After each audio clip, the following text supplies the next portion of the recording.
आज मैं आप लोगों के सामने हजरत अबू बकर सिद्दीक रजी अल्लाह तआला अन्हु की वो बातें बताऊंगा जो किसी सहाबाए करम रजी अल्लाह तआला अन्हु को शायद मालूम नहीं था।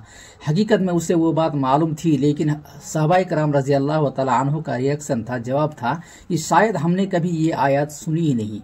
मैं उस वाक़या की बात कर रहा हूँ कि जब हुजूर सल्लल्लाहु अलैहि वसल्लम की वफ़ात हो गई तो हुजूर सल्लल्लाहु अलैहि वसल्लम की वफ़ात होने के बाद हज़रत उमर रज़ी अल्लाह तआला अन्हु खुद वो यकीन नहीं कर रहे थे कि हुजूर सल्लल्लाहु अलैहि वसल्लम वफ़ात पा चुके हैं।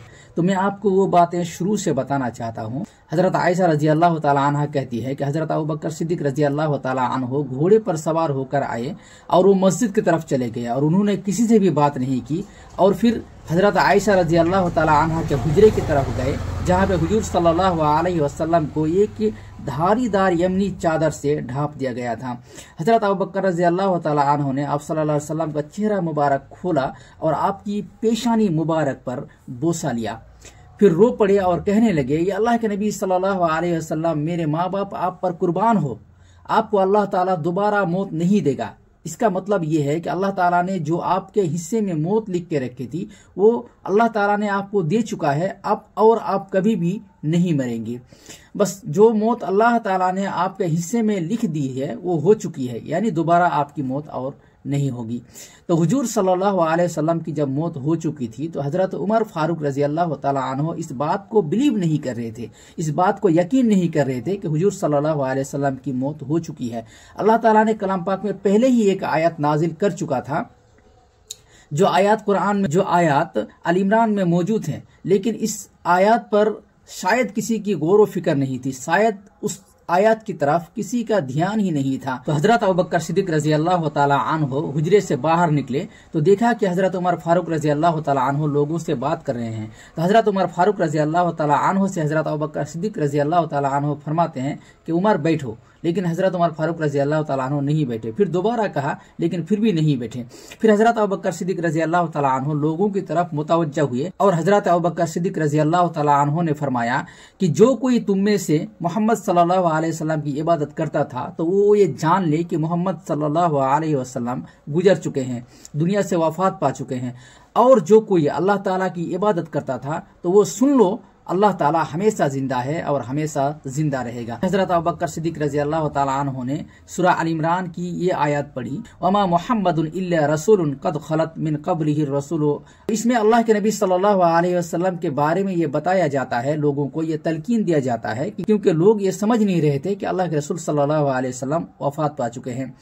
तो लोगों के सामने जब ये आयत पढ़ी, उसका तर्जुमा ये है, यानी मोहम्मद सिर्फ अल्लाह के बंदे और रसूल ही तो हैं, उनसे पहले भी बहुत से रसूल आकर जा चुके हैं। क्या अगर उनका इंतकाल हो जाए या शहीद हो जाए तो क्या तुम इस्लाम से अपनी येड़ियों के बल फिर जाओगे?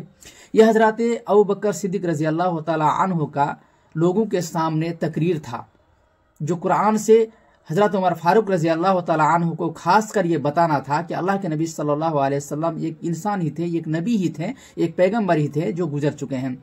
तो ये मामला था। यहाँ से हमें दो चार बातें समझ में आती है कि जब कोई इंसान वफात पा जाए तो उसे एक चादर से ढांप देना चाहिए। और दूसरी बात यह है कि जब कोई इंसान वफात पाता है तो अगर उनसे मोहब्बत है किसी को तो वो उसके पेशानी पर बोसा ले सकता है, चूम सकता है। और तीसरी बातें जो हमें यहाँ से समझ में आती है वो ये है कि मोहम्मद सिर्फ अल्लाह के पैगंबर थे, सिर्फ अल्लाह के ये खास बंदा थे, एक मैसेंजर थे जिनके जरिए से इस्लाम लोगों के पास में पहुंचाया, जिनके जरिए से लोगों के सामने इस्लाम की बातों को रखा। तो वो सिर्फ एक अल्लाह के सालेह बंदे थे, इनसे आगे और कुछ भी नहीं है। अगर वो अल्लाह के बंदा ना होकर कुछ भी होते तो शायद इसी दुनिया में रहते, वफात नहीं पाते। तो यही चीज हजरत अबू बकर सिद्दीक रजी अल्लाह तआला अन्हु ने लोगों को बताया कि सिर्फ वो एक नबी थे। अगर तुम में से कोई शख्स मोहम्मद की इबादत करता था तो फिर वो जान ले कि मोहम्मद गुजर चुके हैं, और जो शख्स तुम में से अल्लाह की इबादत करता था वो ये जान ले कि अल्लाह जिंदा है और हमेशा जिंदा रहेगा। तो ये दो चार बातें हमें यहाँ से समझ में आती है जो कि बहुत ही इम्पोर्टेंट बातें हैं, और ये बातें हमें याद रखना जरूरी है। और अल्लाह के रसूल सल्लल्लाहु अलैहि वसल्लम की वफात के वक्त क्या क्या चीजें हुई वो चीज मैंने आपके सामने रखी हैं। अगर आप इन बातों को और भी ज़्यादा सुनना चाहते हैं तो इस वीडियो को लाइक करें, कमेंट करें, ताकि हमें एक मोटिवेट मिले तो मैं आगे और वीडियो बनाने की कोशिश करूं। और अगर आप इन चीज़ों का हवाला चाहते हैं तो मैं आपको हवाला देता हूँ। जो आयत मैंने आपको सुनाया, जो चीज़ें मैंने आपको बताया, ये सूरह अल इमरान की 166 नंबर आयत में मौजूद है और ये बुखारी की हदीस है।